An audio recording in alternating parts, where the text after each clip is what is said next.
Hi guys, कैसे हैं आप लोग। उम्मीद करते हैं आप सब अच्छे होंगे। आपका अपना खान स्पेयर चैनल है मेरे दोस्तों। बात करते हैं बाइक स्पेयर पार्ट से रिलेटिव जितनी भी इंफॉर्मेशन रहती है मेरी, मैं इस चैनल पे आपको बाइक स्पेयर पार्ट से रिलेटिव ही देता हूँ बस। और कोशिश करता हूँ दोस्तों नए से नया कोई टॉपिक लेके आऊँ, मगर आजकल ज्यादातर टॉपिक लौट फेर के वही आता है। कमेंट्स और मैसेज कॉल्स यही आती है मेरे दोस्तों कि खान भाई हम नई बाइक स्पेयर पार्ट की शॉप ओपन करना चाह रहे हैं, कैसे करें, कौन से पार्ट्स लें, आप हमें कुछ बताएं और क्या क्या पार्ट्स लें। तो मेरे दोस्तों अगर मैं पार्ट्स की तो रेंज की तो आप बात ये करें कि भाई इतने रेंज है इस पार्ट्स में, इतने पार्ट्स हैं कि दिमाग में भी माइंड में ये नहीं रहता कि कौन कौन से पार्ट्स हैं और क्या क्या पार्ट्स रखने होते हैं। बस हाँ ये होता है कि रनिंग पार्ट्स हमें रखना सबसे ज्यादा जरूरी, रनिंग पार्ट्स होते हैं अपने पास। मेरे दोस्तों देखो, बाइक स्पेयर पार्ट्स की इंफॉर्मेशन तो ये रहती है कि भाई मैंने काफी सारी वीडियो बना रखी है अपने चैनल पर। आप जो भी भाई हमारे चैनल पर नया आता है तो जो भी पुरानी वीडियो है उनको जाकर चैनल में देख लें, प्ले लिस्ट में जाके कि भाई कौन कौन सी वीडियो, सारी वीडियो देखेंगे आपको समझ आ जाएगा कि भाई हमें कैसे काम करना चाहिए और कैसे नहीं करना चाहिए। बात करते हैं मेरे दोस्तों, ये देखो काफी सारे भाई हमारे जो भी है दूर दूर से कॉल्स और मैसेज करते हैं, कुछ भाई नजदीक से भी करते हैं। जैसे मैं यूपी का बरेली स्टेट का रहने वाला हूँ तो यहाँ से भी कॉल्स आती है, मगर यहाँ से कम आती है, बाहर से ज्यादा आती है। जैसे बिहार ले ले,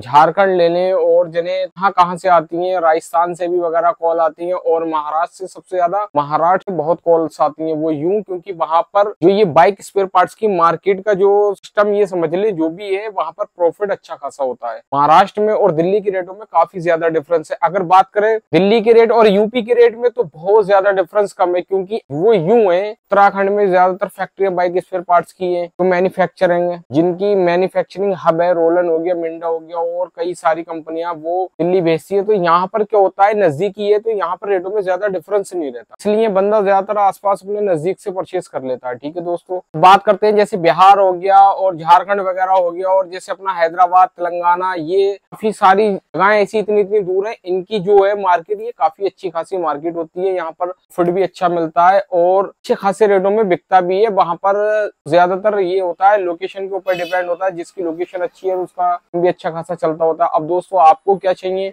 अगर नए हो, आपने शॉप खोल ली है तो आप ये कोशिश करें कि अपने जो भी पार्ट्स हैं तो क्वालिटी के, जितने भी प्रोडक्ट हैं क्वालिटी में उठा के लेके आए भाई, चीज क्वालिटी में करें। मैं जो भी मेरा एक्सपीरियंस, जो मेरा एक्सपीरियंस होता है, मैं वो आप तक शेयर करता हूँ कि भाई कैसे पार्ट्स हमें लाना चाहिए, कौन से पार्ट्स बेचना चाहिए और किस कंपनी में क्या। मैं आपको बताऊं कि भाई आप क्या क्या पार्ट्स रख सकते हैं तो ऐसे तो बहुत लंबी लिस्ट है। कोशिश हाँ ये करें कि रनिंग पार्ट्स ज्यादातर रनिंग पार्ट्स अपनी शॉप पर रखें। रनिंग पार्ट्स क्या होते हैं, किसी भी मैकेनिक आपने हायर करा है तो उसको रखा है तो उससे आप पूछ सकते हैं, लोगों को मालूम होता है। जैसे क्लच प्लेट हो गई, ब्रेक शू हो गई, केबल्स हो गई, सारी इंडिकेटर हो गए सारी बाइकों के, अदरवाइज हो गए टर्न्स वगैरह हो गए, इग्निशन स्विच हो गए, ये रनिंग आइटम ऐसे होते हैं। रिंग्स हो गए, सारे जितने भी बेरिंग है, ये रनिंग जितने भी आइटम होती है ये रखी जाती है। ठीक है दोस्तों, सीट कवर की पूरी रेंज हो गई, ये रख लिया आपने। अगर मैं ज्यादातर बताऊं तो आपको क्या मालूम आएगा, आप देखिए जैसे मैं एक एग्जाम्पल के भाई तौर पे आपको दिखाता हूँ। एक टाइमिंग चेन स्प्लेंडर की ले लें, ये सारे उसमें मॉडल है, काफी सारे मॉडल है। देखिए मेरे दोस्तों, ये जैसे स्प्लेंडर की टाइमिंग चेन है, आप देखें, ये देखें, ये हीरो रॉकमैन की है, अच्छी खासी ब्रांड में मार्केट में इनने अपनी मार्केट में जगह बना ली है, ये भी अच्छी चलती है। ठीक है दोस्तों, डायमंड की मोटी कैम चेन हो गई। ठीक है मेरे दोस्तों, तो ये डायमंड की भी अच्छी खासी चलती है, इसकी भी मार्केट में अच्छा अपना नाम है। दूसरी फिर डायमंड की आ गई, ये साइलेंट चेन होती है पतली वाली, ये भी डायमंड की चलती है। ये मैकेनिकों की चॉइस होती है किसको क्या चाहिए। कहते हैं अपनी रोलन, देख सकते हैं जैसे कि रोलन की ये टाइमिंग चेन है, रोलन ओरिजिनल है तो इसकी भी चलती है। एक अपनी आ गई हीरो की जेन्युइन टाइमिंग चेन, ये देखिए 1 2 3 4 5 टाइमिंग चेन जेन्युइन में आ गई। अदरवाइज लोग डीआईडी की भी चलाते हैं। अब देखें मेरे दोस्तों, ये है रोलन की कॉपी वाली चेन, ये देखें, ये जो है कॉपी में चलाते हैं, मोटे लिंक में चेन होती है तो ये भी लोग रखते हैं, ये भी रखना, काफी सारे रखते हैं तो काफी सारी चेनें हो जाती हैं। अब बात करते हैं मेरे दोस्तों, ये 2 टाइमिंग चेन है, दोनों ही प्लेटिना की है। आप ये दोनों ही प्लेटिना की टाइमिंग चेन है। अब इनमें आप देख सकते हैं कि दोनों टाइमिंग चेनों में टाइमिंग चेन जेन्युइन है, एक इसकी कॉपी। अब कॉपी का मतलब ये कोई हो गया कि बना दी तो सेम जेन्युइन होगी, मालूम नहीं आएगा। जब आपके हाथ में जेन्युइन प्रोडक्ट है, कॉपी का प्रोडक्ट है, तो आप जब उसको ओपन करोगे तो डब्बा ही तो देखने में सेम लग रहा है। तो ये कि भाई खोलने के बाद भी कि हमें सेम दिखेगी, ऐसा कैसे हो सकता है कि ये हल्की पिन्नी में है, लूज पिन्नी में। इसी की अगर हम जेन्युइन भी जैसे अगर खोलते हैं भाई, देखते हैं तो जेन्युइन को जब हम कोई भी प्रोडक्ट सामने रखते हैं, अदरवाइज कॉपी का, अगर मैकेनिक हो तो भी, अगर अदरवाइज है कोई, तब भी उसको ये डिफरेंस हो जाता है कि हमें मालूम हो जाता है कि भाई किस में है क्या क्वालिटी। अब ये देखें पिन्नी में इसमें हल्की ऑयलिंग भी होगी, ये सूखी है, इसकी फिनिशिंग अलग दिख रही है, इसकी अलग दिख रही है। तो ऐसे अगर आपको वीडियो में तो देख नहीं पाएगा मेरे दोस्तों, मगर फिनिशिंग जो है अलग है। तो ऐसा नहीं है कि जेन्युइन आइटम की पहचान नहीं हो। जितने भी मेरे नए भाई हैं उनको कोशिश क्या करना है, उनको कोशिश ये करना है मेरे दोस्तों कि जेन्युइन आइटम की पहचान करना बहुत जरूरी। आपको जरूरी ये है कि जेन्युइन आइटम की पहचान कैसे करें। अब जैसे देखें, मैं अपनी एक बात बताऊं, या अदरवाइज कोई भी होलसेलर है या कोई रिटेलर है, दुकानदार, जिसको साल 2 साल हो गए, 3 साल हो गए, 5 साल हो गए, किसी को 10 साल हो गए, उसको पूरा एक्सपीरियंस होता है कि भाई हमें कौन से पार्ट्स लाना चाहिए, कौन से नहीं। दोस्तों उसको सब कुछ मालूम होता है कि भाई जैसे मुझे अभी सब कुछ मालूम है कहाँ कैसे क्या करना। आप इस लाइन में नए आए हो तो आपको कोशिश क्या करना है, आपको ये करना है कि भाई मुझे ये कैसे मालूम हो कि कोई भी भाई अगर नया है कि भाई जेन्युइन आइटम कौन सी है और कॉपी की कौन सी है, कैसे सावधान रहे, क्या किस तरीके से बेचे। तो मेरे दोस्तों अगर आप किसी बंदे से आप ले रहे हैं तो अदरवाइज एक पीस अपने नजदीक में कोई भी जेन्युइन बंदा हो आप उससे भी परचेस कर सकते हैं, या ला रहे हैं या अदरवाइज किसी दूसरे से ले लें तो उससे कंपेयर कर लें। हाँ भाई क्या है, अगर आपके पास कोई प्रोडक्ट मैकेनिक लेने आ रहा और आपको शिकायत कर रहा है कि इसमें हमें गड़बड़ लग रही है, तो उस पर भी एक्शन लेना आपको जरूरी है। वो भी आपको देखना ये जरूरी है कि मेरे दोस्तों कि हाँ भाई इसमें कोई डिफरेंस तो नहीं है। आपको श्योर होना बहुत ये जरूरी है कि भाई हमें कैसे मालूम होना चाहिए। तो आपको सबसे ज्यादा चीज ये ज्यादातर मालूम होना चाहिए कि भाई हमें पार्ट्स कौन कौन से ओरिजिनल हैं और कौन से बेहतर चलते हैं, किस कंपनी में, कंपनी के ब्रांड में पार्ट्स रखना बहुत जरूरी है। काफी सारे दूर रहते हैं, जैसे महाराष्ट्र हो गए, बंगाल हो गए, बिहार हो गए, झारखंड हो गए, राजस्थान वगैरह, या ऊपर जितनी भी जगह हैं सबके नाम याद नहीं है। तो उन जगहों पर क्या होता है, जैसे क्वालिटी के पार्ट्स बिकते हैं। अब जैसे हम आपको बता दें, ये ASK का ब्रेक शू है। लोग क्या करते हैं, लोगों को कई सारे दुकानदारों का ईमान होता है, कोई जेन्युइन में कॉपी पेल देता है। अब नए बंदे को मालूम होता नहीं है। दिल्ली में होता क्या है, जैसे कोई भी हमारा भाई नया आता है तो उसे कुछ मालूम होता नहीं है, दुकानदार को मालूम हो जाता है ये बंदा नया है, उठाया सब कुछ भर भरा दिया एक ही बार में, बात ही खत्म हो जाता है। अपने यहाँ पर फिर कंप्लेंट करता है। फिर बंदा ये सोचता मैं इतनी दूर हूँ, मैं इतनी दूर से कैसे लेके जाऊंगा, इतना मेरा किराया लगेगा, भाड़ा लगेगा, बड़ी सारी प्रॉब्लम होती है। ये कोशिश करें किसी भी बंदे से ले रहे हैं तो आपको एक्सपीरियंस भी होना बहुत जरूरी है। काम के साथ साथ आप अपना एक्सपीरियंस ये बढ़ाएं कि भाई पार्ट्सों की इंक्वायरी करें, खोलकर उन्हें चेक करें कि भाई क्या क्वालिटी होती है। हमने अपने नजदीकी डिस्ट्रीब्यूटर से लिया तो इसकी क्या क्वालिटी है, अदरवाइज से ले रहे हैं तो क्या क्वालिटी है, ये चीज चेक करना बहुत जरूरी होती है। और दोस्तों अगर मैं, काफी सारे भाई यही कॉल्स और मैसेज व्हाट्सएप पे मेरे करते हैं कि खान भाई आप कुछ हमें बता दें कि हमें क्या क्या पार्ट्स रखना जरूरी है, क्या नहीं है। तो मेरे दोस्तों अगर आप मैकेनिक हायर कर रहे हैं तो उससे इन्फॉर्मेशन ले लें। हर मैकेनिक को ये मालूम होता है रनिंग पार्ट्सों में क्या चलता है। बाकी तो देखो जरूरत के हिसाब से, वक्त के हिसाब से, जैसे मैंने अपनी शॉप इतनी बड़ी करी है, आपको दिखती है, मैंने वीडियो में दिखा भी रखी है दोस्तों, कई सारी रेंज है, बहुत बड़ी, काफी रेंज मैंने इकट्ठी कर रखी है। ये तो वक्त के हिसाब से होती है। एग्जाम्पल मान लो मैं चाहूँ तो 1 करोड़ रुपए भी अगर खर्च कर दूं, 50 लाख भी खर्च कर दूं, और इतनी बड़ी रेंज कोई बंदा एकदम इकट्ठी कर ले तो नहीं आ सकती। माइंड में नहीं आते कि भाई कितने ऐसे पार्ट्स हैं जो पता ही नहीं लगते हमें, कौन कौन से पार्ट्स होते हैं, क्या क्या पार्ट्स होते हैं, क्या क्या नहीं है।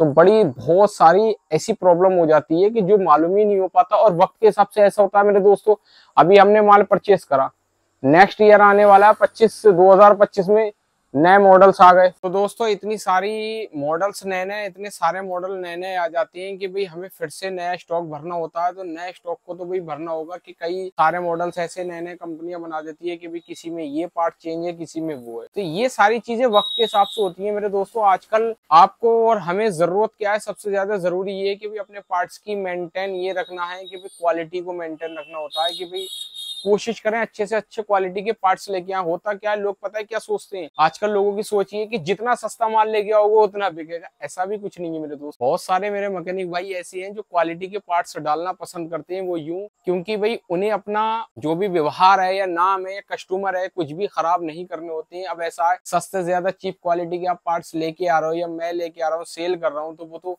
मैकेनिक को दे दिए, चलो भाई कह दिया मैकेनिक भाई से कि हाँ भाई अच्छा चलेगा, उनने डाल दिया भाई भरोसे पे, ठीक है। मैकेनिकों का ज्यादातर भरोसा होता है दुकानदारों के ऊपर जिनसे वो माल लेते होते। सबसे ज्यादा भरोसा उन दुकानदारों के ऊपर होता है कि भाई जिनसे माल लेते होते हैं वो उन्हीं के विश्वास पे लेते हैं, ना ये चेक करते हैं जेन्युइन है क्या है। अगर दुकानदार ने जेन्युइन बोल के दे दिया तो जेन्युइन ही। हाँ अगर उनके पास कोई कंप्लेंट आती है कि भाई उन्होंने जेन्युइन प्रोडक्ट डाला और उसमें शिकायत आई, कस्टमर लेके आया, तब वो इंक्वायरी करते हैं। फिर वो इंक्वायरी क्या करेंगे, इंक्वायरी ऐसी करते हैं कि उसकी शॉप पर ही जाना बंद कर देंगे, हिसाब वगैरह जो होता है कर देंगे, या फिर उससे बहस हो, लड़ाई हो, जिन्हें क्या क्या बातें हो भी सकती हैं, नहीं भी हो सकती हैं। समझदार मैकेनिक यही होता है कि भी दुकान चेंज कर देता है, दूसरी दुकान पे लेने लगता है। बात ही होती है फिर, ठीक है ना दोस्तों। तो उनको अगर आप अच्छी क्वालिटी के पार्ट्स देंगे, सही रेट में देंगे, तो वो आपसे जुड़े रहेंगे, इधर उधर नहीं जाएंगे। आज के दौर में क्या है, जरूरी है क्वालिटी के मेंटेन पार्ट्स करना। वो ये है कि आप अगर एमके की क्लच प्लेटें चला रहे हैं तो कोशिश करें कि जेन्युइन ही हो, उस ब्रांड की जेन्युइन हो। जरूरी नहीं है कि उस ब्रांड की कॉपी भी लिया, पहले ही इतने सस्ते पार्ट्स हैं अदरवाइज वेंडर में, और आप उनकी भी कॉपियां उठा के चला रहे हो या उनको भी गलत तरीके से चला रहे हो। और बहुत से भाई ऐसे होते हैं हमारे जिन्हें मालूम ही भाई नहीं होता कि भाई ये क्या होता है क्या नहीं। तो आप कोशिश करें, आपको अगर डिफरेंस लग रहा है तो अदरवाइज अपनी शॉप पर चेक करें, कोई भी माल लेके आ रहे हैं तो हर चीज की इंक्वायरी करें। मैं दोस्तों जब मेरी शॉप पर माल आता है तो मैं एक एक चीज चेक करता हूँ, जेन्युइन की भी क्वालिटी चेक करता हूँ, अदरवाइज वेंडर का कोई पार्ट्स होता है तो उसकी भी क्वालिटी चेक करता हूँ। क्योंकि जितनी आप क्वालिटी वगैरह चेक करेंगे, भाई खोल के ओपन करेंगे, आपका एक्सपीरियंस बढ़ता रहेगा।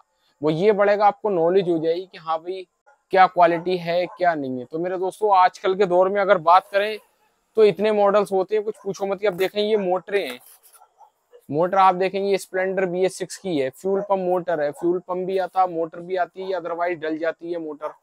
ठीक है दोस्तों, अभी आगे HF डीलक्स की मोटर आप देख सकते हैं, ये HF डीलक्स की हो गई, ये FZ की हो गई, RTR में भी डल जाती है। ठीक है दोस्तों, और ये मैस्ट्रो हो गई। जितनी स्कूटियां हो गई उनमें मोटरें भी अलग है, सब कुछ अलग है। तो मेरे दोस्तों इस वजह से जो इन्वेस्टमेंट होती है काफी ज्यादा पड़ जाती है अगर आप पार्ट्स मेंटेन करते हैं सारे। तो अब आपको क्या कोशिश करना है, जो भी हमारे नए भाई आते हैं तो वो जितने भी रनिंग पार्ट्स हैं उन रनिंग पार्ट्सों को लाने की कोशिश करें कि भी ज्यादा से ज्यादा भी रनिंग पार्ट्स लेके आए। उसके बाद उनके बाद धीरे धीरे रिक्वायरमेंट आती हुई उस रिक्वायरमेंट के हिसाब से रख सकते हैं। काफी सारे मेरे भाई हैं, जैसे अब हमारे भाई कोई बरेली के नजदीक में थे, उन्होंने कॉल करी, खान भाई मैंने आपकी वीडियो देखी, अच्छी भी लगी। काफी सारी उन्होंने बातें करी, फिर बोले कि भाई मुझे शॉप ओपन करना है। मैंने कहा आपको इसमें एक्सपीरियंस है? बोले एक्सपीरियंस नहीं है, मैं एक मैकेनिक हायर कर रहा हूँ। तो मैंने कहा भाई अच्छी बात है, आप कर लो।